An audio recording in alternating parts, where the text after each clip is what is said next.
Hey besties, welcome back to Maggie Stories. Grab your tea. This one has scheming mothers, slow-burn love, and a wedding in Kenya. Maggie Nanyori was standing in the middle of her own cafe, holding a tray of mandatsi like it was a microphone, singing loudly, badly, gloriously, a worship song her grandmother used to hum while milking cows back home in Kajiado.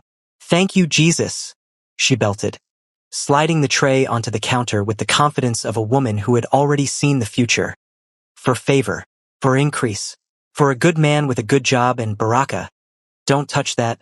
It's for the customers. For a wedding I did not even plan yet but I know is coming. Baraka, her head barista, a Korean-Nigerian boy raised 2 streets over from the cafe who called her Auntie Maggie, and meant it, froze mid-espresso pull.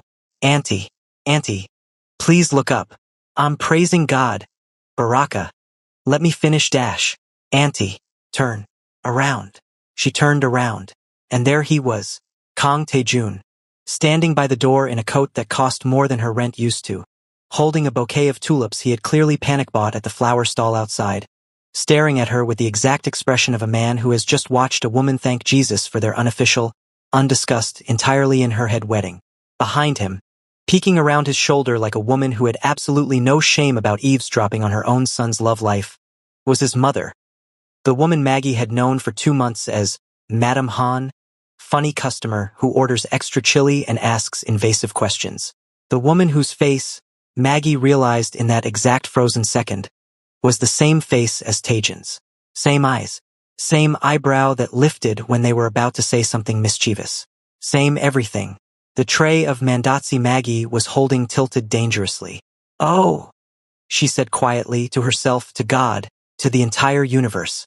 "Oh no," because if that woman funny, loud, always ordering the special, even when there was no special, always asking Maggie if she had a boyfriend, a husband, any man at all, was Taejun's mother, then Madam Han had been coming into her cafe for 2 months not for the coffee. She had been coming for her. "Baraka?" Maggie whispered, not moving her lips. "Did you know?" "I've known for 3 weeks, Auntie. I thought you knew." Everybody in the kitchen knew. "Nobody told me the customer who put pepper in my chai is my man's mother?" "You said my man. So you also already dash. Baraka, I am going to fire you and pray for you at the same time. Those are not mutually exclusive dash." Across the cafe, Taejun cleared his throat, still holding the sad, slightly wilted tulips, his ears going the particular shade of red that Maggie had, over 2 months, come to recognize as Taejun is about to say something he rehearsed badly. "I heard the last part," he said. "About the wedding." Maggie set the tray down with the dignity of a queen who refuses to acknowledge that her tray was, in fact, shaking. "I was praising God generally," she said, "as people do, in general, about general blessings. You said, a good man with a good job. That is a general blessing that many women want. Taejun, it is not. I was not specifically dash. You looked at my mother's photo on your phone screen while you said it. I could see the lock screen. That's a picture from her visit last week. The one where she's doing the peace sign." Silence. Madam Han, unable to contain herself 1 second longer, stepped fully out from behind her son, threw both arms in the air like a woman scoring a goal, and shouted, in English she'd clearly been saving for this exact moment. "Finally, I thought I would have to propose myself 3 months earlier." To understand how Maggie Nanyori ended up mid-worship song, holding mandatsi, caught red-handed planning her own wedding, you have to go back to the beginning. Back to a Tuesday morning that started like any other Tuesday morning at Osachua Café. Osachua meant something to Maggie. It wasn't just a pretty word she'd picked because it sounded nice in a foreign country. Osachua was the cord, the sacred bond her people, the Maasai, believed connected 2 people who had shared something real. When a Maasai person needed help, they could invoke Osachua with almost anyone in the community, and that person was bound, by tradition older than memory, to help. It was mutual. It was permanent. It didn't expire because you moved to Seoul and started serving flat whites instead of milking cows.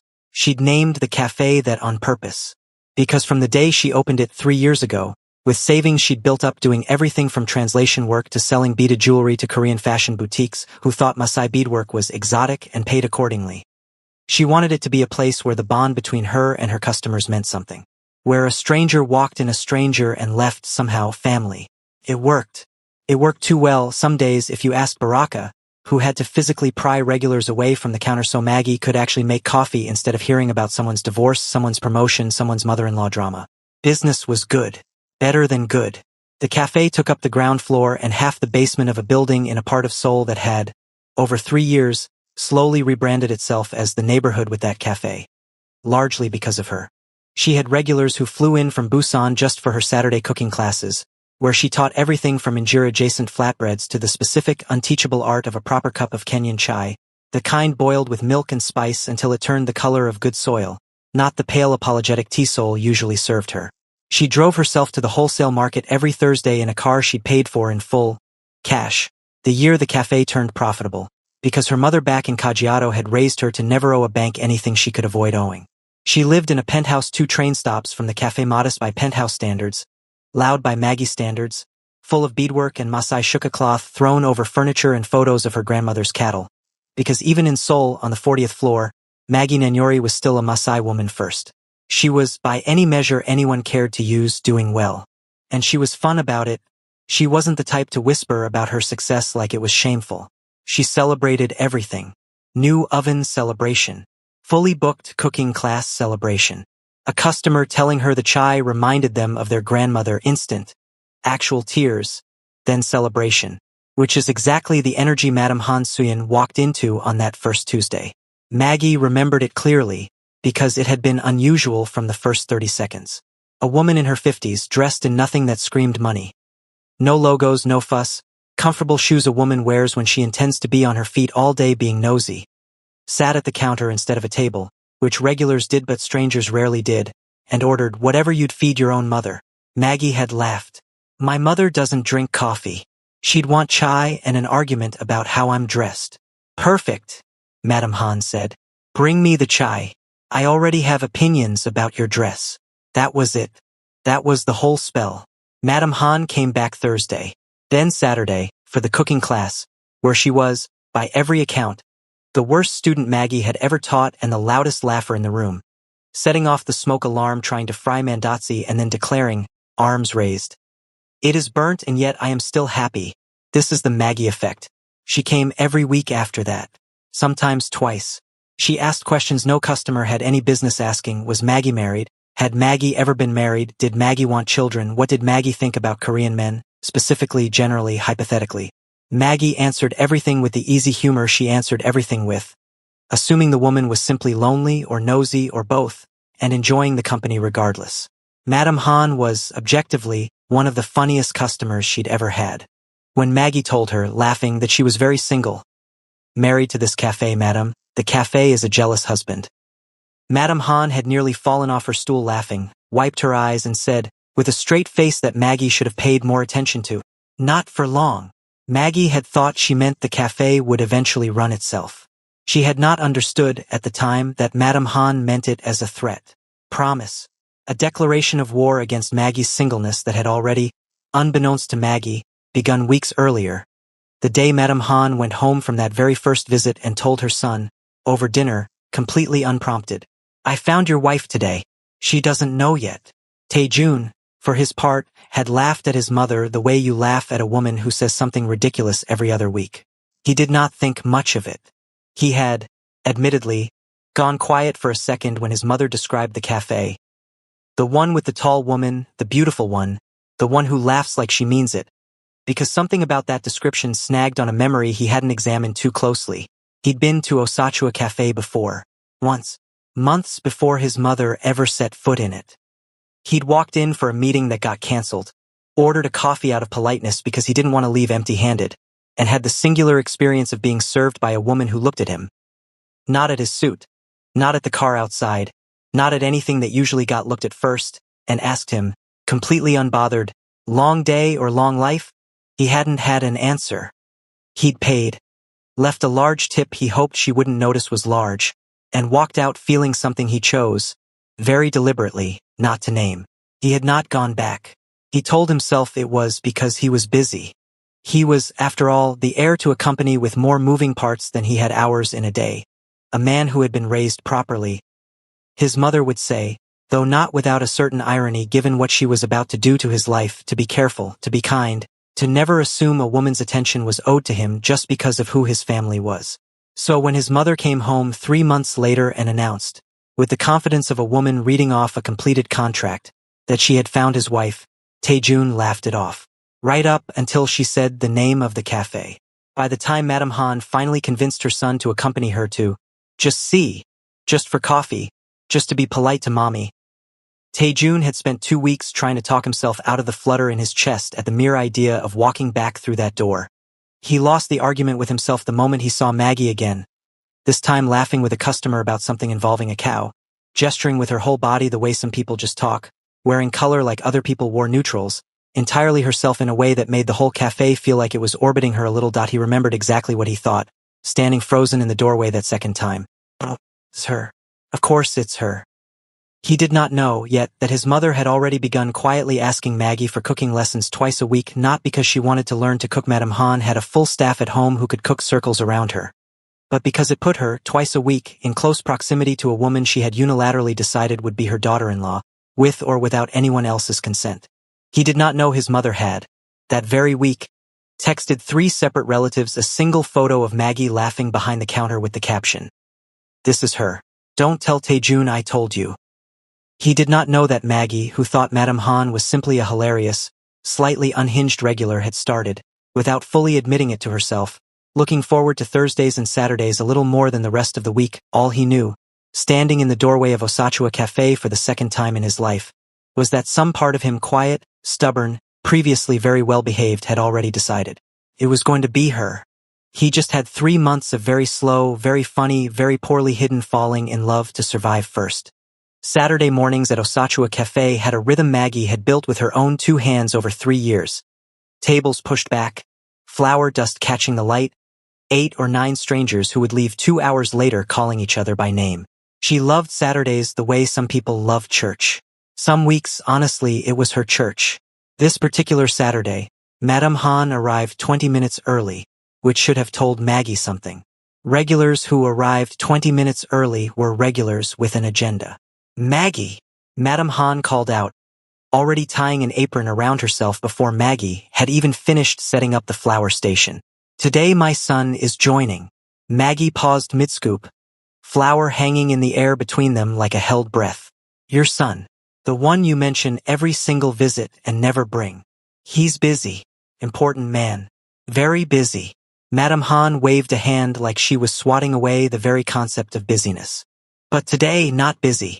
Madam, with respect, I've heard about this son for 2 months. I was starting to think you invented him for content." "Content? Like a story? To make conversation?"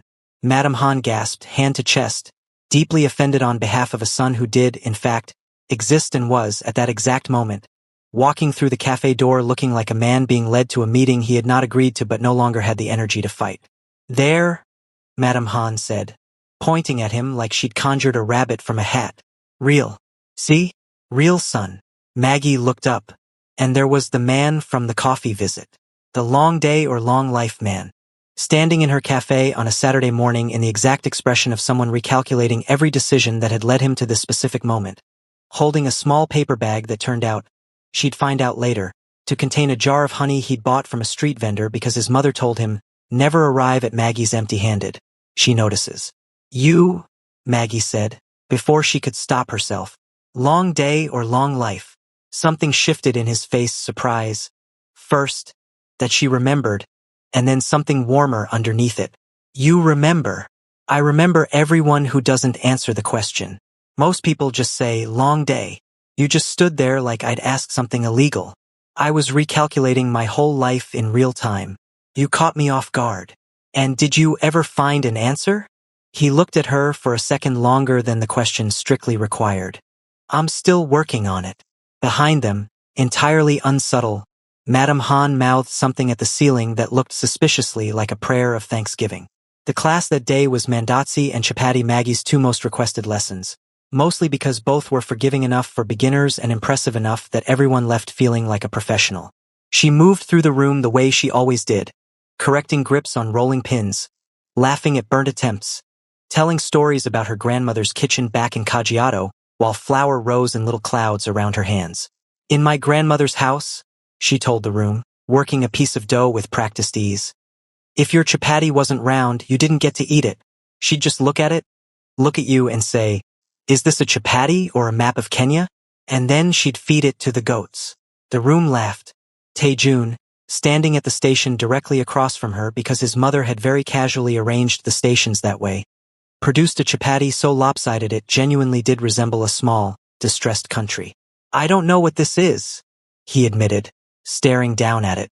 "That," Maggie said, walking over, arms crossed, inspecting it with the seriousness of a food critic, "is a chapati having an identity crisis. Be gentle with it.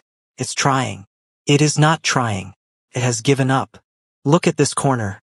This corner said, "I'm done halfway through." Harsh. My grandmother would have fed this to the goats and then made the goats apologize to the flour. He laughed, a real one, surprised out of him, and Maggie felt an unreasonable amount of satisfaction about causing it. "Fine," he said. "Teach me properly, then, since apparently my dignity depends on it." "Your dignity left the building the moment you called this a chapati." She stepped in to fix his grip on the rolling pin anyway, one hand adjusting his wrist angle, the other flattening the dough beneath his palms, and if either of them noticed how close that put them standing, neither said anything about it. Madame Han, 3 feet away, pretending to knead her own dough while watching the entire exchange over the rim of her glasses, noticed enough for all 3 of them. By the end of the class, Taejun's second attempt came out round. Not perfect. Round enough. "Look at that," Maggie said, holding it up like a trophy. "A whole map of Kenya gone. Now it's just a country with good borders." High praise. The highest I give. He watched her set it on the tray with the others, something settling in his chest that felt dangerously close to certainty. The visits didn't stop after that. If anything, they multiplied. Taejun found himself developing excuses to be in that part of the city. A meeting that could have been a phone call, a document that could have been emailed, a coffee craving that, if he was honest with himself, was never really about coffee. He and Maggie fell into a rhythm that had nothing to do with romance and everything to do with 2 people who enjoyed making each other laugh more than either would admit. She teased him about his driver waiting outside like he couldn't be trusted to cross a street alone. He teased her about the extremely specific, extremely serious rules she had about tea. "You cannot rush chai, Taejun. Chai on rush is just brown water with regrets." And about the way she scolded customers who put sugar in before milk like they'd personally wronged her ancestors. "You have very strong opinions about tea," he told her one Thursday, watching her work. "I have strong opinions about everything. Tea is just the one you're currently violating. I haven't even ordered yet. I can see it in your eyes. You're a sugar-first man. It's a character flaw, but we can work on it. You've known me a month and you're diagnosing my character? I diagnosed it in the first 5 minutes. The tea thing is just confirmation." He leaned on the counter, arms crossed, watching her with the specific fondness of a man who had stopped pretending, at least to himself, that this was about coffee. "What else did you diagnose?" Maggie paused, kettle in hand, and considered him properly. Not the teasing kind of look, but a real one. That you don't say what you're thinking until you've thought it 3 extra times. That you notice everything and comment on almost none of it. That your mother is the loudest woman I've ever met and somehow raised the quietest man. That's oddly accurate. I'm a professional. Chai reading. Like tea leaves, but with more attitude. And what does the chai say about right now? Something in his voice had gone quieter, more direct than their usual back and forth, and Maggie felt it land somewhere underneath the joke she'd been about to make. She set the kettle down instead of answering right away. "The chai," she said finally, softer than before, "says you should stop asking questions you're scared of the answer to." He held her gaze a beat too long to call it nothing. "Noted," he said, "working on my courage. Slowly." "Slow is fine," Maggie said, turning back to the kettle before he could see whatever was on her own face. "Slow chai is the best chai anyway." Madame Han, watching all of this unfold from the sidelines with the patience of absolutely no one, had reached the end of her tolerance for slow. "They are being ridiculous," she announced to her husband that night, pacing their kitchen, phone in hand, scrolling through the photo she'd secretly taken of Taejun laughing at something Maggie said. "Ridiculous. 2 grown adults, staring at each other like teenagers, and nobody says anything. Suyin, her husband said, not looking up from his paper. You cannot force your son to fall in love. I am not forcing. I am encouraging. There's a difference. You told your sister she's already married. She is already married. In my heart, the paperwork is just slow. She'd started, without telling anyone, quietly investigating what a Maasai wedding actually involved, reading about it late at night, sending herself notes, once accidentally texting her hairdresser a full paragraph about beadwork traditions meant for her group chat with her sisters.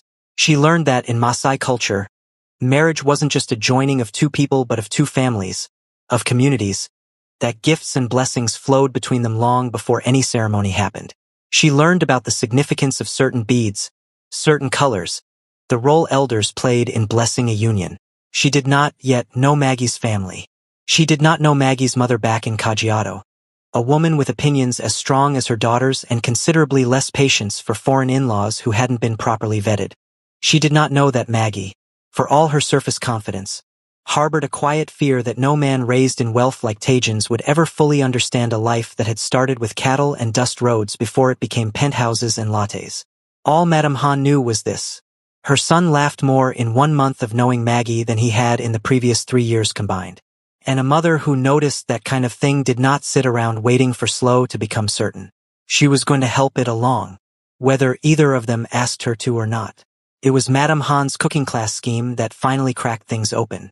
She'd started requesting private lessons. Just for me and my son, Maggie, he's shy in groups. A blatant lie that Maggie, strangely, didn't question, mostly because she'd started looking forward to those sessions more than she wanted to admit.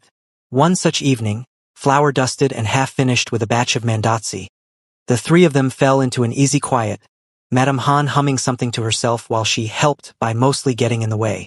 Maggie, she said suddenly, not looking up from the dough she was mangling.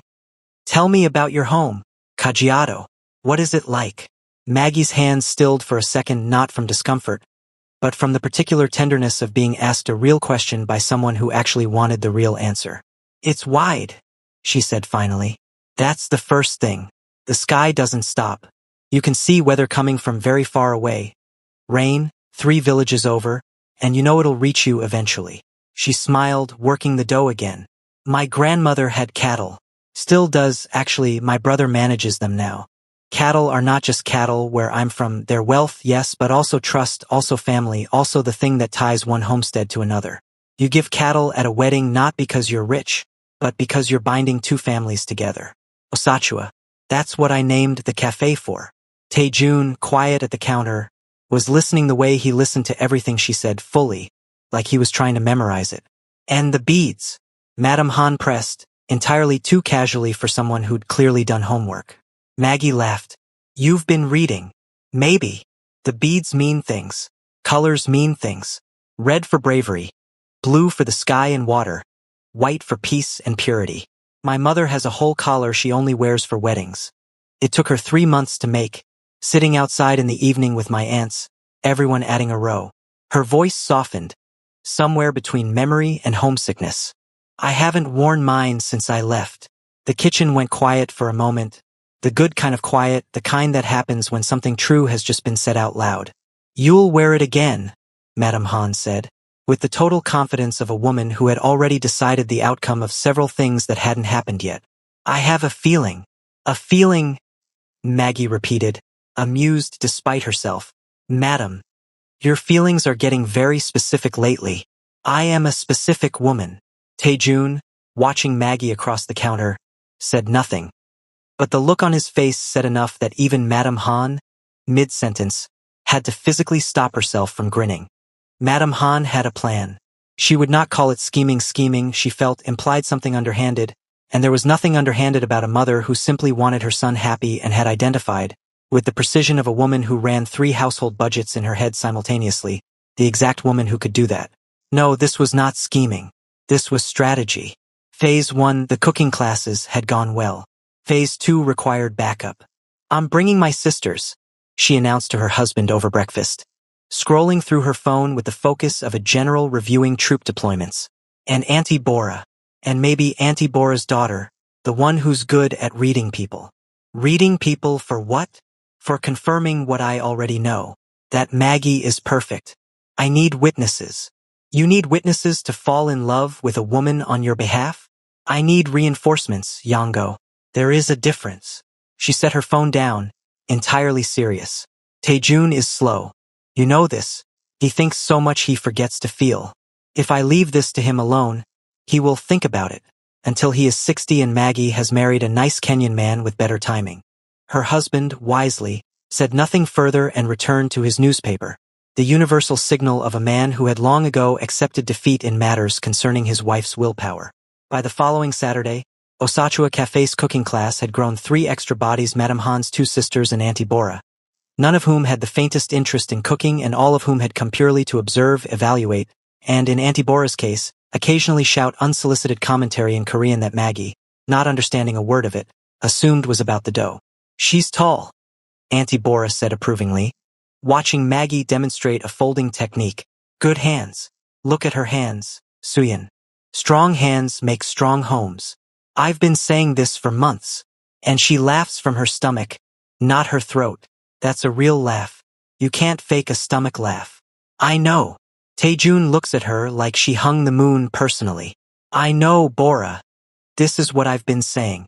Maggie, catching fragments of enthusiastic Korean directed vaguely at her hands and her laugh, glanced over at Taejun with an expression that clearly said your family is unwell, and I mean that with love. They're evaluating you, he admitted, not even trying to deny it. I apologize in advance for whatever they say next. Evaluating me for what?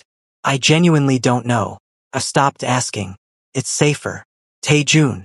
Maggie set down her rolling pin, folding her arms, fixing him with a look. Is your mother trying to marry me off to somebody? Because I have to tell you, if it's a cousin, I need a full profile first. Photos. References. Something flickered across his face. Panic? Humor. And something else underneath both that he wasn't quite ready to name yet. Not a cousin, he said carefully. Then who? That's a longer conversation. I have time. I own the cafe. I set my own hours. Maggie dash. Auntie Bora's staring at us again. She does that. Taejun. Who is your mother trying to marry me to? He opened his mouth. Closed it. Opened it again, the way a man does when he spent months rehearsing a sentence and every version of it has evaporated the moment it actually mattered. Ask her, he said finally, weak, gesturing vaguely at his mother, and fled, actually fled, across the cafe, to go check on the honey, that needed no checking whatsoever. Maggie turned slowly toward Madame Han, who was suddenly, urgently, very interested in a chapati. Madam. Yes, Maggie? Who are you trying to marry me to? Madame Han set down the chapati with the calm of a woman who had, frankly, been waiting months for this exact question. Have you ever, she said, folding her hands like she was about to deliver testimony in court, considered a Korean son-in-law? I don't have children, madam. I meant for yourself, as the wife. Have you considered being a wife to a Korean son? Specifically, Auntie Bora, unable to help herself, burst out laughing so hard she had to sit down. Maggie stared at Madame Han for a long moment. The pieces 2 months of pointed questions, the cooking classes, the sudden appearance of an entire delegation of aunties evaluating her hands, clicking into place with the force of a dropped tray. Madame Han, she said slowly, have you been coming to my cafe for 2 months to scout me? Scout is an ugly word. What's the pretty word? Recruit. Madame Han beamed, entirely without shame.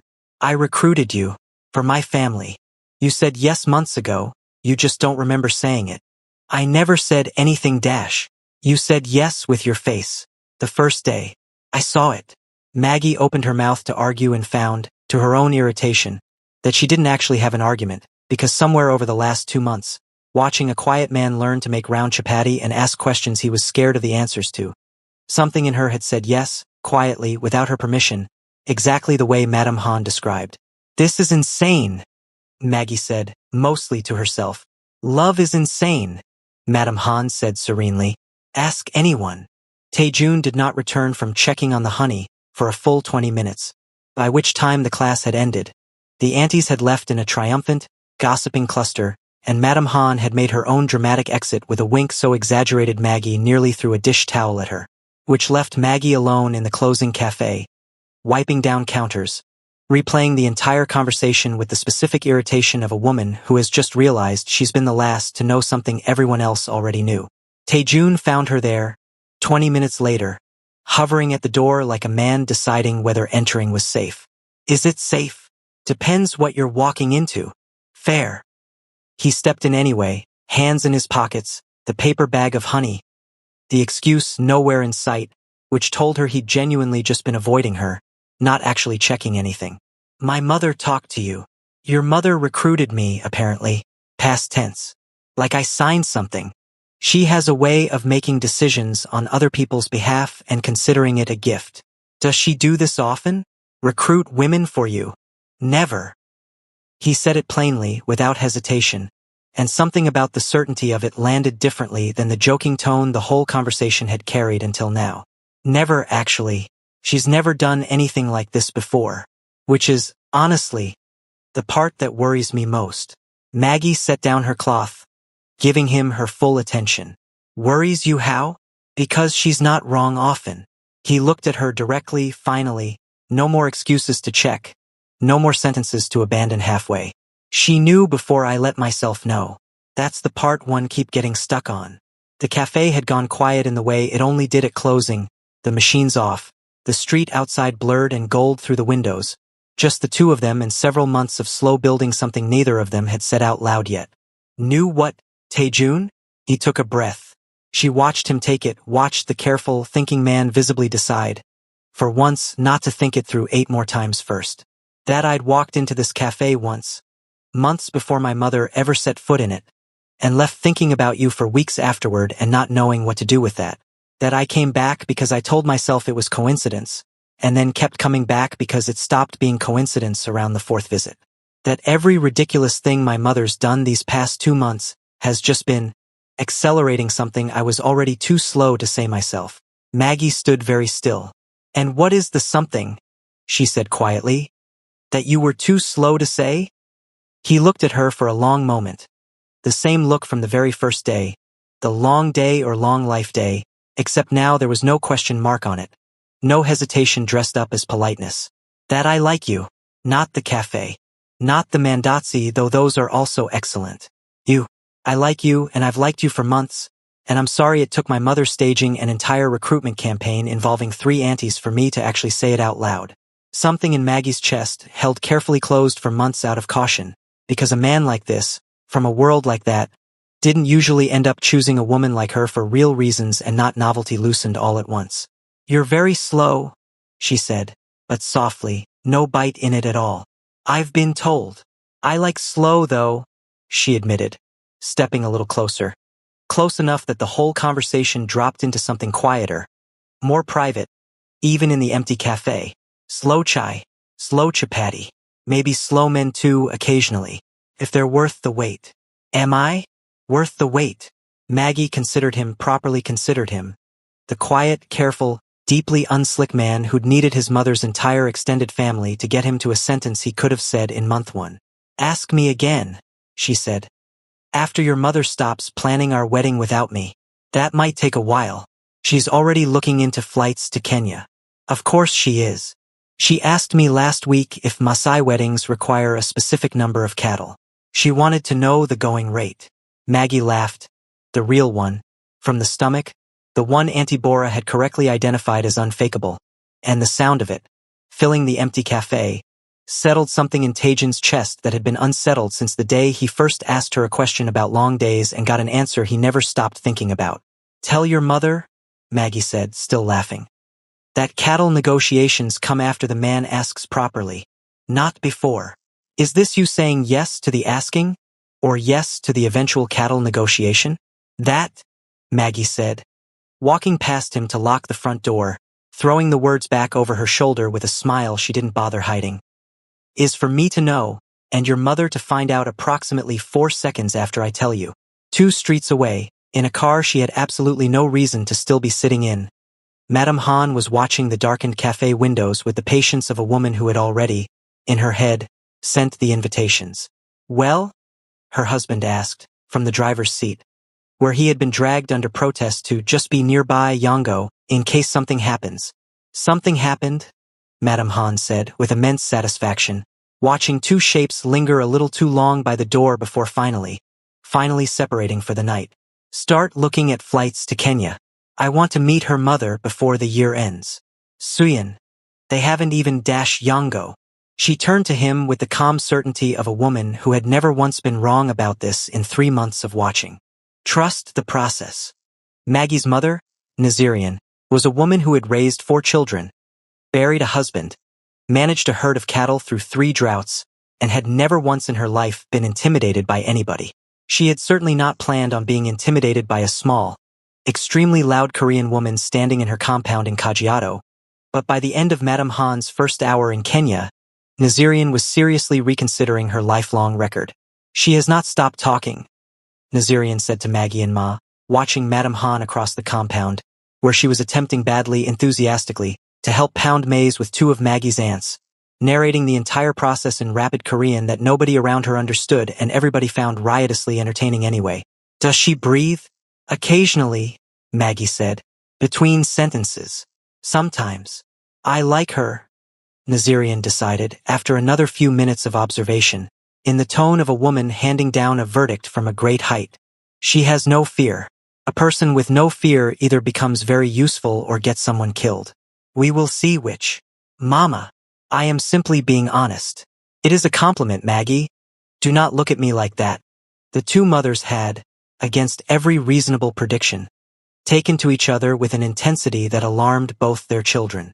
Madame Han had arrived in Kenya 3 days before the wedding with 2 suitcases entirely full of gifts she'd researched obsessively for months, and had spent her first evening in Kajiado sitting cross-legged by the fire with Nazirian and a translator app that mistranslated roughly a third of everything, laughing anyway at jokes she half understood, asking questions about cattle and beadwork and the stars with a genuine hunger to learn that even Nazirian's naturally suspicious nature couldn't hold out against for long.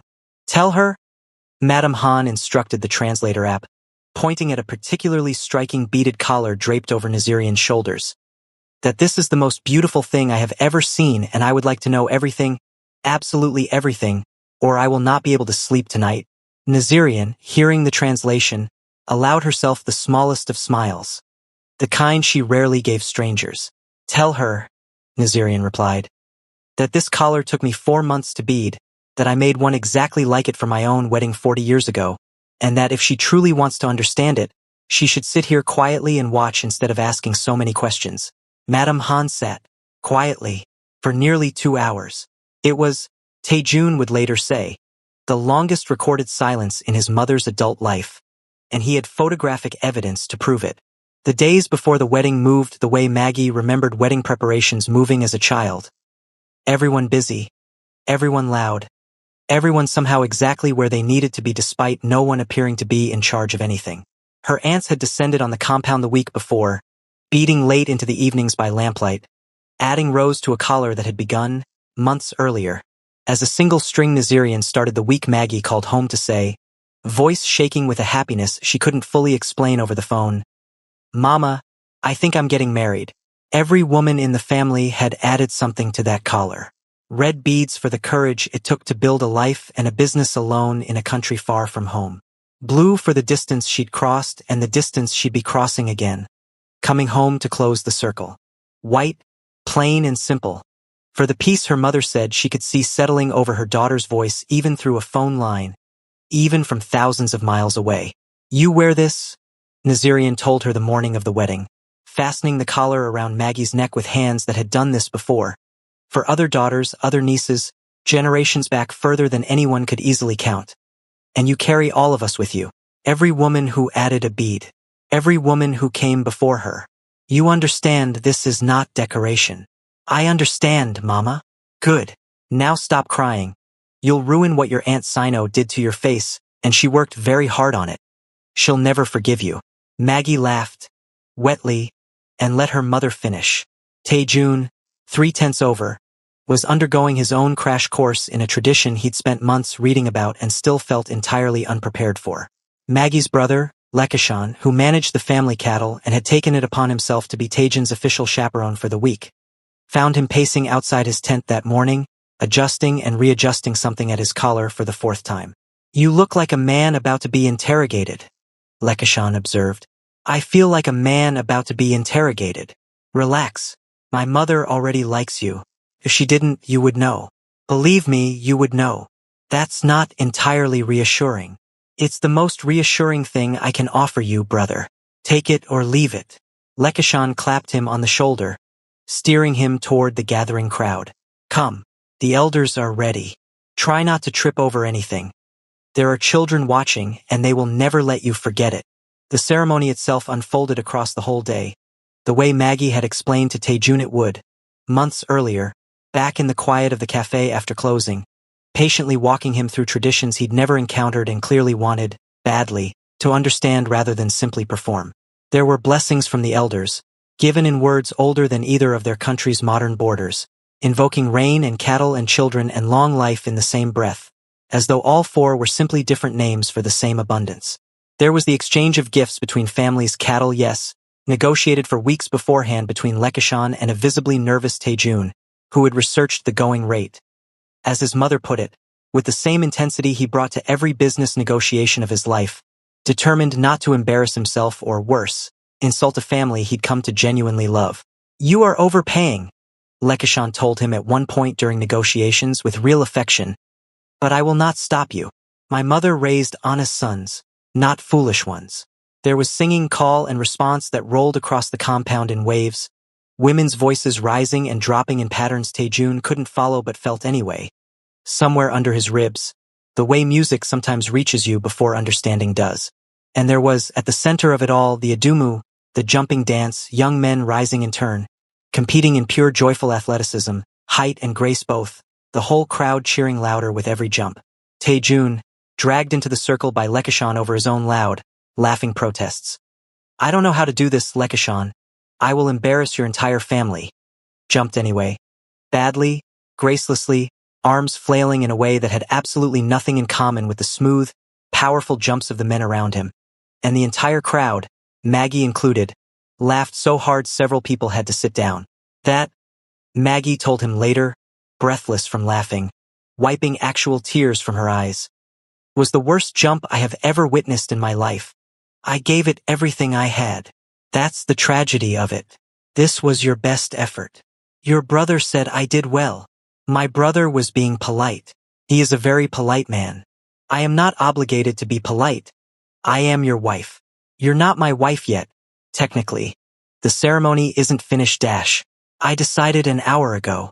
The paperwork is just slow. She grinned, echoing his own mother's words from months earlier without even realizing it, and something about hearing his own family's chaos come back to him in Maggie's mouth. In this place, surrounded by her family's chaos too, felt like the exact moment everything had actually, finally, arrived. Madame Han cried through most of the final blessing, loudly, unapologetically, dabbing at her face with a handkerchief while narrating her own emotional state to anyone nearby who would listen. I am not sad, she announced to Nazirian, to Auntie Bora who had insisted on making the trip, to a small child who had wandered over out of curiosity and gotten more of an answer than she'd bargained for. These are happy tears. I have been planning this for 8 months. 8 months. Nobody believed me.